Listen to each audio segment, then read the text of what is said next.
আসসালামু আলাইকুম গাইস, কেমন আছেন সবাই? আশা করি সবাই খুব ভালো আছেন। তো আজকে আরেকটি নতুন ভিডিও নিয়ে আপনাদের মাঝে হাজির হয়েছি। তো আজকে থাকছে লঞ্চ ভার্সেস বাস। কোনটিতে আপনি ভ্রমণ করলে সবচেয়ে বেশি নিরাপদ এবং কোনটিতে ভ্রমণ করা আপনার উচিত বলে আপনি মনে করেন?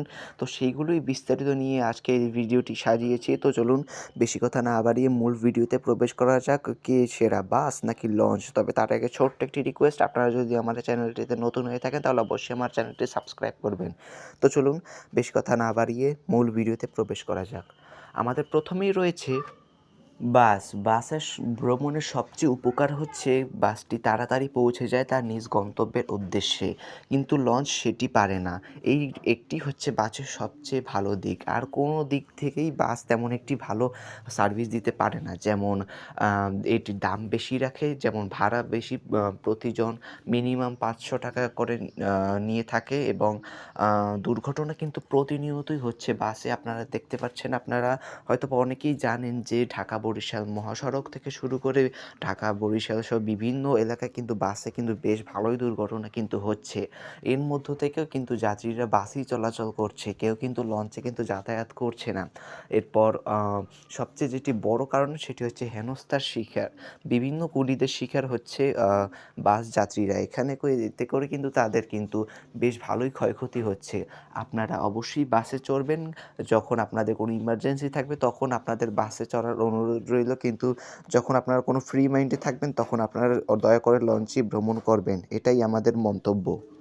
এরপরে থাকছে লঞ্চ। বাংলাদেশের সবচেয়ে আরামদায়ক যাত্রা হচ্ছে লঞ্চ যাত্রা। লঞ্চ যাত্রায় আপনাদের সবচেয়ে বেশি অপচয় হবে সময়, আর কিছুই না। লঞ্চ দুর্ঘটনা খুবই কম হয়ে থাকে, যদিও এটি শীতকালে একটু বেশি দেখা দেয়, যেমন ২-১টি লঞ্চে সংঘর্ষ হয়। তবে সেটিতেও তেমন কোনো ক্ষয়ক্ষতি হয় না যাত্রীদের। এরপরে এই লঞ্চের সবচেয়ে সুবিধাজনক হচ্ছে এটির ভাড়া কম হয়ে থাকে এবং এটি নিরাপদ একটি যাত্রা দিয়ে থাকে এবং এইগুলো স্বস্তির যাত্রা দিয়ে থাকে। ঢাকা-বরিশাল নরুট সহ বাংলাদেশের বিভিন্ন প্রান্তে চলাচল করে থাকে বিভিন্ন লঞ্চ। এই সকল লঞ্চগুলো ঢাকা থেকে বিভিন্ন সময় অনুযায়ী ছেড়ে যায় এবং তারা নদীর তীরে শান্তির নীড় হিসেবে তারা গন্তব্যে পৌঁছে দিয়ে আসে যাত্রীদের।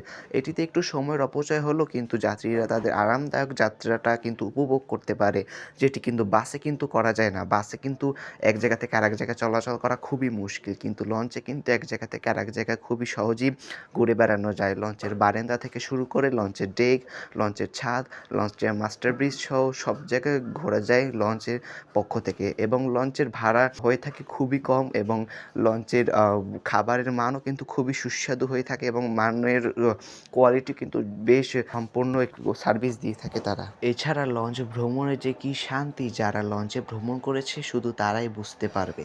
তো এভরিওয়ান, আজকের ভিডিওটা এই পর্যন্তই। সবাই ভালো থাকবেন, সুস্থ থাকবেন। খোদা হাফেজ। আসসালামু আলাইকুম।